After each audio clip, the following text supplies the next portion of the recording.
Cette émission est rendue possible grâce à la famille des partenaires de l'Église de la Victoire.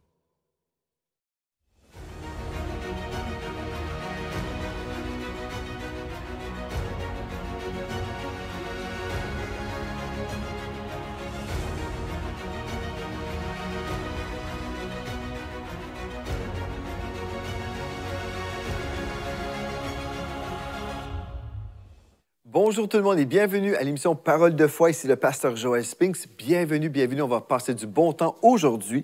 On va continuer dans l'étude d'hier. En fait, on a répondu à la question, on a commencé à répondre à la question comment activer le prophétique dans nos vies. Vraiment, si vous avez raté toute la série, vous voulez certainement visiter la chaîne YouTube de l'Église de la Victoire pour trouver toutes les émissions en archive sur croître dans le prophétique. Vraiment, je crois que vous allez être ressourcés.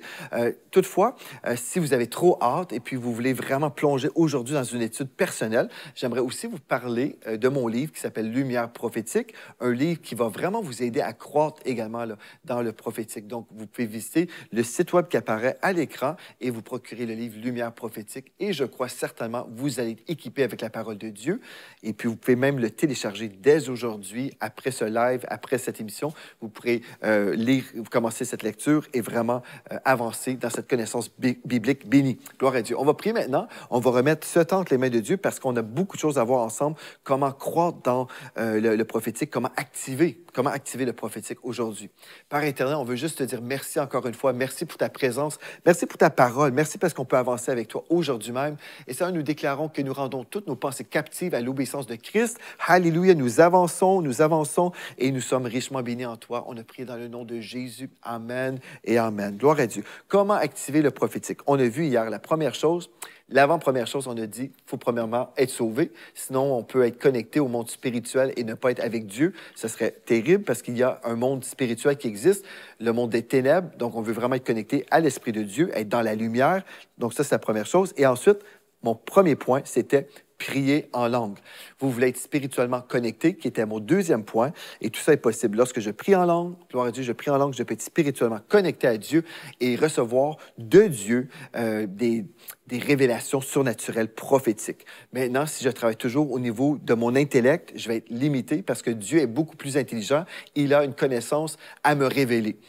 Et ce n'est pas parce que je vais faire des études que je vais réussir à avoir la connaissance de Dieu. J'ai absolument besoin d'être une créature spirituelle. Et je suis un esprit, mais je peux vivre comme si je suis un corps et toujours essayer de réfléchir et essayer de deviner les choses et puis évaluer des choses, discerner des choses. Et puis au final, je peux me tromper royalement. Mais si je suis spirituel, bien Dieu va me montrer en fait que si je pensais à des choses qui étaient fausses, il va me dire, ça c'était faux, c'était un faux raisonnement. C'était une mauvaise pensée. Tu soupçonnais le mal et ce n'était pas ça du tout, ou tu étais sur le point de prendre une mauvaise décision, mais parce que tu pries en langue, mon esprit est là et je te montre le chemin que tu dois suivre. Gloire à Dieu. Et l'Esprit de Dieu nous dirige toujours dans la paix et dans la joie. Gloire à Dieu. Donc ça, c'est tellement important. Si vous avez raté l'émission d'hier, vraiment, ce que je viens de dire là, c'est pas assez. Vous avez besoin de prendre le temps pour vraiment comprendre pourquoi je vous dis, il faut prier en langue. Il faut absolument prier en langue pour développer ou activer le don prophétique. Donc, priez en langue, soyez spirituellement connectés, tout comme Jésus a été connecté à son Père qui lui révélait des choses en vision et qui entendait des choses, ce qu'on a vu hier, et baigné dans l'onction transmissible. L'onction transmissible, ce n'est pas une onction qu'on peut juste étudier comme ça, mais elle peut être captée dans le monde de l'esprit. Gloire à Dieu. Ayez aussi une soif pour cette transmission d'onction. C'est ça que je veux dire aussi, toujours le troisième point qu'on a vu hier, mais je veux juste rajouter des choses aujourd'hui. Ayez une soif maintenant, une soif pour cette transmission d'onction. Comment est-ce qu'on peut avoir cette soif? Bien, je me souviens, il y a plusieurs années, je crois, j'étais en Europe. Et puis, je priais dans ma chambre d'hôtel. Quand je prie en langue. Et puis, quand je suis sorti de ma chambre d'hôtel, il y avait une femme de chambre qui était dans le corridor qui me dit « Excusez-moi, homme de Dieu, pouvez-vous prier pour moi? » J'ai dit absolument, avec plaisir. Donc, j'ai imposé les mains sur la femme de chambre dans le corridor et j'ai commencé à déclarer des paroles. Et puis, j'ai prié pour elle. Ça a pris quelques secondes seulement ou quelques minutes. C'était très, très court. Et puis, je suis allé prêcher et puis voilà. Et quand je suis revenu, probablement le lendemain, la femme a frappé à ma porte et puis elle m'a juste posé la question. Elle était toujours dans le corridor et puis j'ouvre la porte. Elle dit Pasteur, est-ce que vous recevez des visions? Est-ce que vous recevez des songes? Elle commençait à me poser des questions sur des expériences qu'elle avait eues. J'ai dit oui, j'ai déjà tout vécu ça. Et puis elle dit ben, depuis que vous avez prié pour moi, voilà ce que j'ai vécu. Elle me racontait en fait qu'elle avait eu un songe la nuit où j'avais prié pour elle. Elle avait eu des visions et vraiment Dieu avait activé des choses. Mais cette activation a commencé à cause de sa soif. Si, par exemple, elle voulait ça, mais en fait, elle n'avait pas osé me demander de prier pour elle, bien, elle aurait peut-être jamais rien vécu. Mais elle avait une soif de Dieu, une soif de la présence de Dieu. Et sûrement, elle m'entendait prier quand j'étais dans ma chambre. Et puis, elle était dans le corridor, elle circulait, ou peut-être elle faisait la chambre de la chambre, peut-être elle faisait le ménage de la chambre voisine, je ne sais pas, mais elle m'a sûrement entendu prier, et puis ou peut-être elle me connaissait déjà, je ne sais pas. Mais en gros, elle a vu quelque chose qu'elle voulait. Elle avait cette soif, elle voulait une touche du Saint-Esprit. Donc, quand j'ai prié pour elle, elle a reçu. Elle a reçu, et puis l'Esprit de Dieu a vraiment été activé dans sa vie. Les dons du Saint-Esprit ont été activés dans sa vie. Donc, il faut vraiment avoir cette soif, OK, pour la transmission d'onction. Et même par le biais d'une émission de télé, on peut capter dans le monde de l'Esprit la présence de Dieu. On peut capter le prophétique. Ce n'est pas quelque chose qu'on apprend seulement. Oui, on veut s'exposer à la parole de Dieu. Oui, on veut étudier la parole, mais il faut recevoir spirituellement également. La quatrième chose maintenant, on veut oser relâcher ce que Dieu nous donne. Ah oui, si Dieu vous donne des choses, maintenant vous devez oser et relâcher ce que Dieu vous donne. 1 Corinthiens chapitre 13 au verset 9 nous dit, 1 Corinthiens 13 au verset 9, nous lisons, « Nous connaissons en partie et nous prophétisons en partie. » Okay, ça, c'est très important. Comme j'ai mentionné, Dieu nous donne une parole qui concerne une personne. Dieu ne va pas nous raconter forcément toute la vie de la personne. Il va peut-être juste nous donner une parole. Comme j'ai mentionné hier, Dieu m'avait donné une vision d'un homme dans un bateau. Je ne connaissais pas sa vie, mais Dieu connaissait que c'était vraiment quelqu'un qui avait un bateau, il y avait une vie qui impliquait la mer et tout ça. Et puis, Dieu m'a donné une parole qui concernait cet homme. Et puis voilà, c'était une partie de sa vie que j'ai reçue. Donc, nous connaissons en partie et nous prophétisons en partie, ce qui implique aussi, on peut se tromper, donc, parce qu'on ne connaît pas toutes choses. Mais l'Esprit de Dieu, lui, il connaît toutes choses. Okay? Donc, nous, on peut se tromper.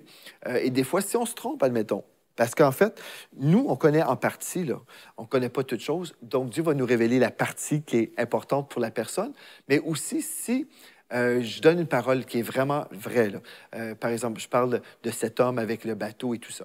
Et là, après, je tombe un petit peu dans la chair et je commence à penser à des choses. Et là, je rajoute des choses. Puis ce frère-là, qui est assez mature, peut dire, OK, la première partie, c'était vraiment de Dieu. Mais on prophétise en partie. Et là, la deuxième partie, c'était un peu charnel. Ce que le pasteur Joël a dit, c'est pas vraiment juste. Mais on ne va pas rejeter la parole au complet. On va peut-être juste mettre de côté la partie qui n'était pas vraiment inspirée. Vous comprenez? Donc, il faut comprendre que Dieu nous appelle à discerner. Dieu nous appelle au discernement. Et là où on fait fausse route, c'est quand on ne discerne rien, on reçoit des paroles prophétiques et on s'imagine que Dieu va nous diriger par la prophétie. Non, Dieu nous dirige par son Saint-Esprit et il va utiliser des paroles prophétiques que nous devons discerner. On prend ce qui est bon et on met de côté ce qui n'est pas bon. OK, donc, nous prophétisons en partie. Romains 12, verset 6. Maintenant, je vais vous lire à partir de la version Osterwald. Écoutez bien, ça, c'est tellement, tellement important parce que mon quatrième point, c'est oser relâcher ce que Dieu vous donne. Il faut oser, là. Il faut prendre un pas de foi parce que le prophétique se développe lorsque je prends un pas de foi. C'est comme ça avec Dieu. On a besoin de prendre des pas de foi.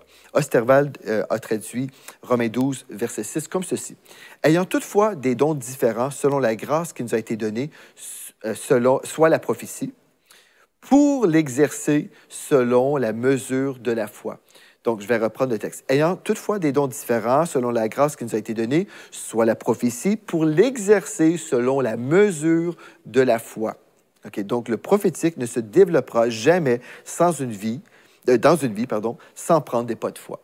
J'ai besoin de prendre des pas de foi parce que quand je reçois une parole, mon intellect peut me dire, « Ben non, mais c'est stupide. Pourquoi tu vas dire ça? Un homme, un bateau, pourquoi tu dis ça? C'est quoi le rapport? » Et on ne le sait pas. Dans le monde naturel, on ne connaît pas pourquoi, mais dans le monde spirituel, Dieu nous montre des choses. On priait mercredi passé lors de la chapelle des employés de poste cette semaine, la semaine précédente. Et au départ, moi, j'ai eu une vision, mais je ne comprenais rien. Et Pasteur Gwen a eu la même vision dans la même réunion. Et puis là, j'ai compris, ah, OK, ça veut dire ça. Et là, j'ai donné cette vision que j'avais reçue. J'avais reçu plus qu'une vision, donc j'ai partagé, premièrement, celle que j'avais reçue, que je comprenais, que je pouvais donner comme parole. Et j'ai dit, voici ce que j'ai reçu, voilà. Et puis j'ai partagé. Et là, quand Pasteur Gwen a partagé sa vision. J'ai dit, ah oui, moi aussi, j'avais eu ça, mais au tout début. Et parce que je n'avais pas compris, je n'avais pas encore pris ce pas de foi.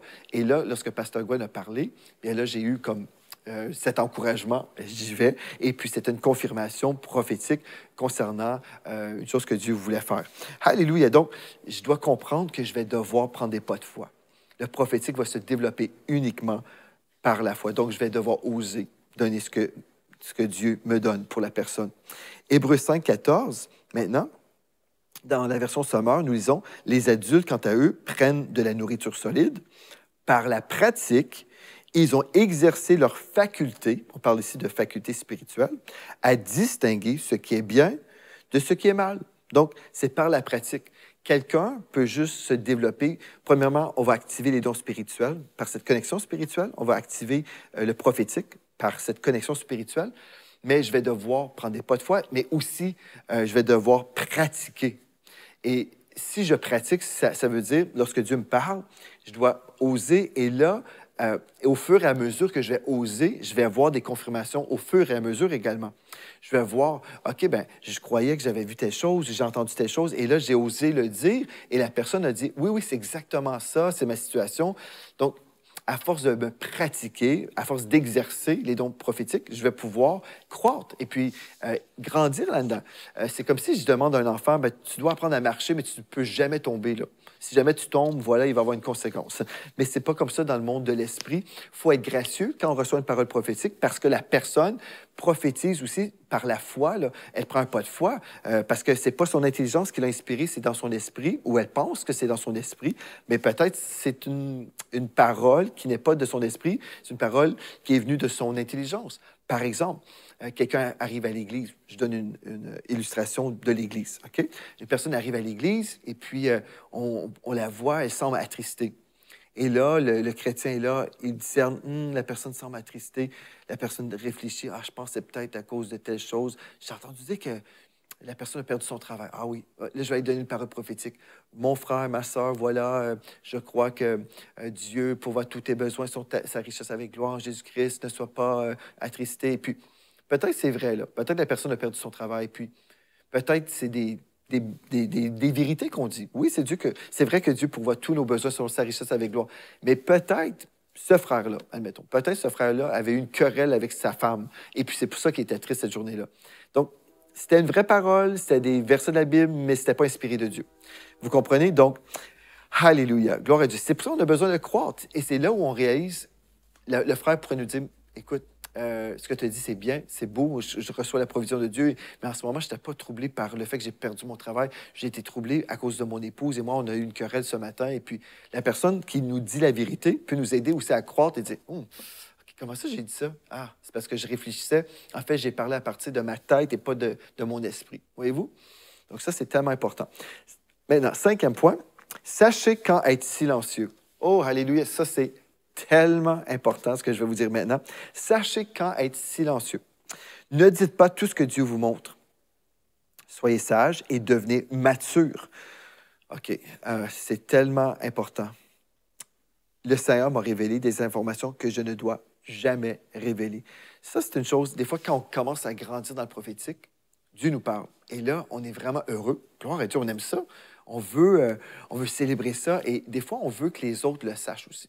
Des fois, Dieu nous a parlé et on veut que d'autres personnes entendent, écoutez, là, moi, je reçois de Dieu et voici, là. Et des fois, Dieu nous parle et Dieu nous dit de ne rien dire aussi. Donc, ne dites pas tout ce que Dieu vous montre. Des fois, on prie et Dieu nous montre une chose. Dieu nous montre une scène. Et Dieu, des fois, nous révèle des choses pour nous-mêmes. Et des fois, c'est pour une saison. Des fois, Dieu nous dit, OK, je te révèle une chose en ce moment, mais je ne t'ai pas dit de révéler la chose. Donc, il faut comprendre ceci. Ce n'est pas parce que Dieu me montre quelque chose que ceci implique que je dois révéler la chose.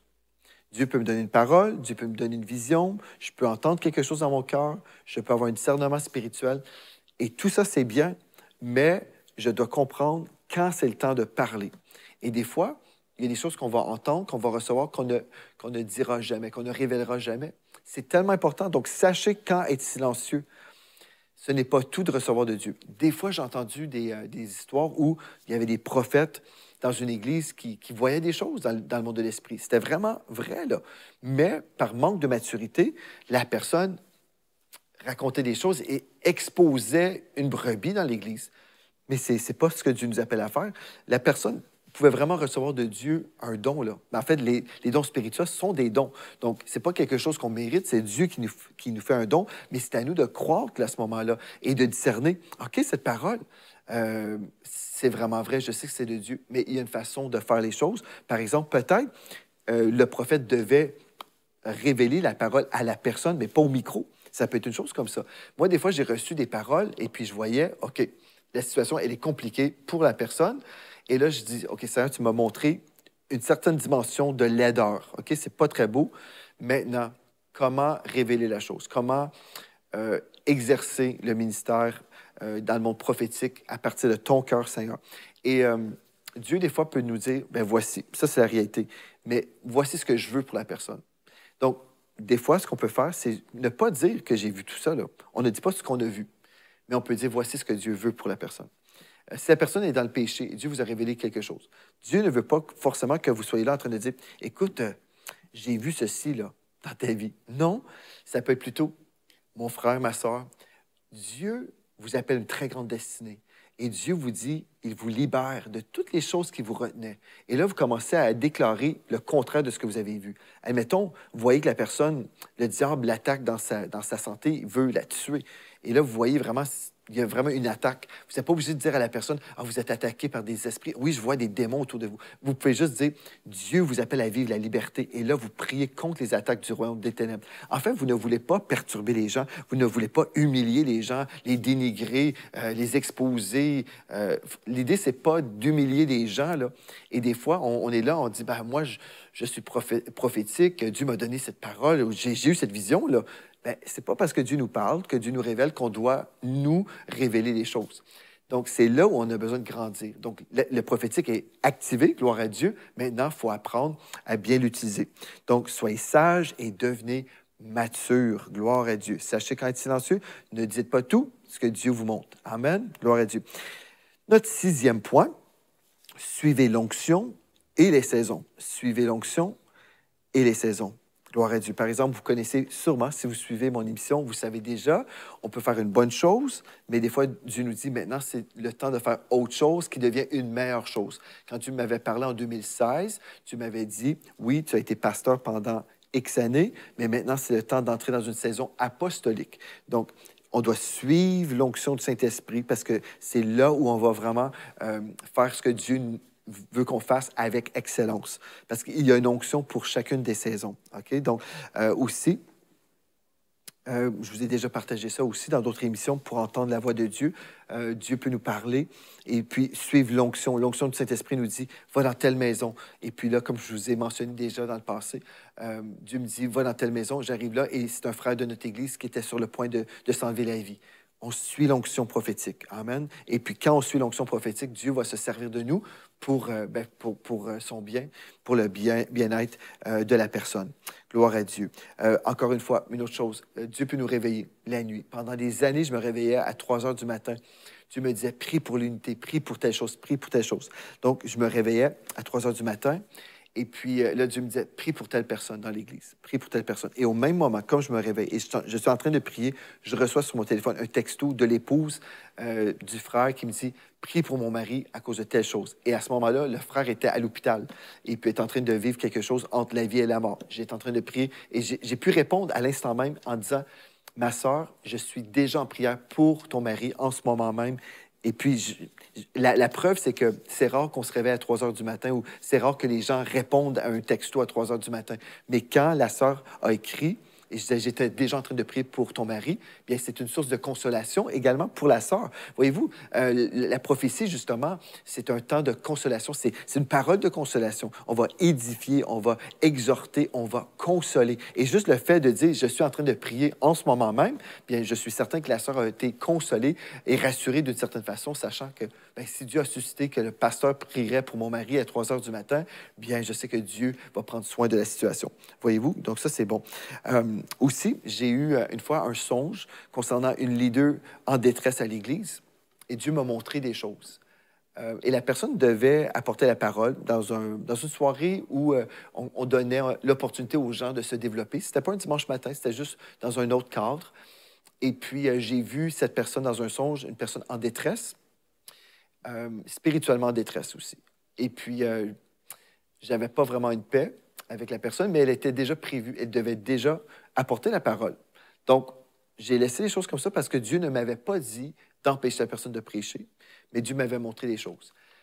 Et la journée même, pendant le culte, c'était comme une sorte de réunion où on avait des ministères en stage, des stagiaires, si on veut. Et puis la personne vient me voir remplie d'anxiété. La personne, en fait, était dans le déshonneur et dans l'hypocrisie. C'était une personne qui avait comme une double vie, si on veut, qui aimait Dieu, là, mais elle était dans le déshonneur. Et Dieu m'avait montré tout ça. Et puis, elle était dans l'Église et la journée même, juste avant de prendre la parole, elle vient me voir. Elle faisait quasiment comme une crise d'anxiété. Elle disait, je ne peux pas prêcher, je ne peux pas prêcher. J'ai dit, il n'y a pas de souci, il n'y a pas de souci. Et puis là, le service a continué, quelqu'un d'autre a pris sa place. Mais j'ai compris, en fait, Dieu avait révélé des choses. Et Dieu lui disait, non, tu ne prêcheras pas dans un tel contexte de déshonneur. Ce n'est pas la façon que tu vas croître dans le ministère. Et puis, gloire à Dieu, gloire à Dieu, alléluia. Et aujourd'hui, quand je parle que Dieu, en fait, nous parle et Dieu nous donne une onction, il y a une onction transmissible également. Bien, comme j'ai prié pour la femme de chambre, par exemple, on peut prier pour des gens qui sont sous notre autorité spirituelle aussi. Et ce qui est spécial, c'est que dès que des gens arrivent sous ce manteau qu'on reçoit nous-mêmes de Dieu, comme moi, ce que j'ai reçu de la part de Dieu, je peux prier pour ceux qui sont sous mon leadership et ils vivent les mêmes choses. C'est ça qui est spécial. Des rêves, des songes. C'est vraiment spécial parce que souvent, les gens qui arrivent à l'Église ici, et quand ils m'ont vraiment reçu comme étant leur père spirituel, après, ils me disent, ah, c'est spécial parce que j'ai reçu des songes, je vois ceci. C'est spécial, c'est juste, mais c'est normal d'une certaine façon, c'est comme le fruit du ministère. Si je suis connecté spirituellement, bien, je vais vivre les mêmes expériences, les mêmes bénéfices. Gloire à Dieu. Finalement, le 7e point pour aujourd'hui, sachez protéger votre onction. Sachez protéger votre onction. Frères et sœurs, plusieurs prêchent l'unité, mais faites attention à vos associations. Parce qu'en fait, si l'onction, elle est transmissible, mais aussi il y a des dimensions dans le monde de l'esprit qu'on ne veut pas avoir. On ne veut pas avoir, des blocages spirituels dans nos vies. On ne veut pas être associé à des personnes qui marchent, par exemple, dans le déshonneur, qui marchent dans la rébellion, toutes ces choses-là qu'on a vues. On ne veut pas ces choses-là. On veut vraiment être connecté à l'Esprit de Dieu. Donc, sachez protéger votre onction. Gloire à Dieu, gloire à Dieu. En fait, j'avais beaucoup d'autres points, mais je vais vous dire juste rapidement. En fait, tout ça, vous allez découvrir ces points-là dans le livre Lumière prophétique que je veux vous rappeler est disponible sur notre site web. Donc, Lumière prophétique, un livre qui va vraiment vous aider à croire dans le prophétique si ce sujet vous intéresse. Donc, vous allez sur le site web et vous pouvez le commander. Mais en terminant, je veux juste vous dire, si vous dites, OK, moi, je veux vraiment être activé dans les dons spirituels, gloire à Dieu, comprenez également les blocages à la vie surnaturelle. Une des choses, c'est la boue du péché qui vient obstruer la vision spirituelle. Si je marche dans le péché, je risque de fermer, si on veut, le robinet du surnaturel, en tout cas le surnaturel béni. Ça, c'est une des choses. Donc, je veux supprimer le péché de ma vie. Un autre blocage à la vie surnaturelle, c'est la honte et le sentiment d'indignité. Si je me sens indigne, oh non, Dieu ne peut pas se servir de moi. Ça, c'est une autre chose qui peut nous bloquer. L'incrédulité, je ne crois pas. Je roule les yeux quand il y a une prophétie à l'Église. Ça peut être un blocage. La crainte ou la peur du surnaturel, parce que j'ai été mal enseigné. En fait, j'imagine toutes sortes de choses parce que j'ai été enseigné que les dons spirituels étaient du diable. Mais si je crois ça, c'est sûr que je vais avoir un blocage. être trop sur nos gardes, OK? Suite à l'abus spirituel antérieur. J'ai vu des choses et puis là, j'ai trop peur. Je suis sur les freins. Ça peut avoir un impact. Je vais être bloqué à ce niveau-là. Et la passivité, une chose qu'on a déjà adressée, ben, si je dis, ben, Dieu le fera s'il veut bien, non, je dois aspirer au don spirituel. Donc, on a vu beaucoup de choses tout au long de cette série. Je crois que vous avez été ressourcés dans la parole de Dieu. Et puis, je crois que tous ceux qui sont intéressés vont aller plus loin encore en se procurant le livre Lumière prophétique. Et d'ici à notre prochain rendez-vous, je veux vous remercier d'avoir été là avec moi. Je déclare que vous allez de gloire en gloire, que le prophétique est activé dans vos vies, dans le nom de Jésus. Recevez par la foi, je suis activé aujourd'hui même dans le nom de Jésus. J'avance, je prends des pas de foi. Je suis une source de bénédiction pour mon prochain. Et gloire à Dieu pour ces révélations que j'ai reçues. Gloire à Dieu. Merci d'avoir été là avec moi. Et d'ici à notre prochain rendez-vous, rappelez-vous de ceci. En Jésus, vous êtes richement bénis. Vous êtes bénis par les messages révolutionnaires de l'Église de la Victoire. Prenez part à cette œuvre qui transforme des milliers de foyers en visitant dès aujourd'hui semer.ca. Devenez un partenaire mensuel ou un bâtisseur ou paramétrez vos dons de façon automatique en toute discrétion et sécurité. 100% de ce que vous semez sert à annoncer l'Évangile. Merci de croire avec nous. Semer.ca